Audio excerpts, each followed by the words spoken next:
Ada lagi yang masih tak tahu nak tutup lubang angin ni macam mana. Tak kisahlah lubang apa-apa pun yang ada kat rumah tu, lubang kat dinding kan. Nak simen susah. Banyak step tu.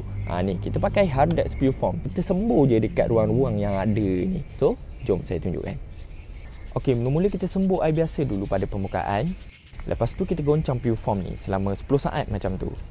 Seterusnya kita sembur. Nak sembur Pureform ni kena secara terbalik tau. Jangan secara menegak pula. Okay, kita sembur. Nampak ada ruang yang tak penuh tu, sembur je.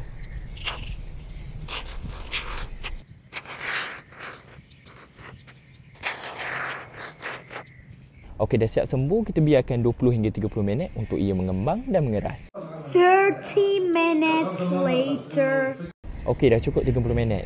Sekarang anda boleh lihat Pureform ni dah keras. Lepas tu dia dah tutup segala ruang-ruang yang ada tadi tu.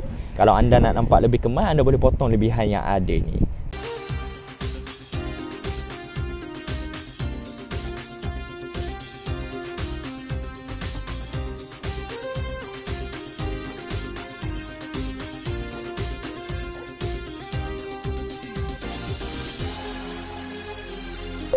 Sekarang anda boleh lihat lubang memang ditutup rapi dan kemas.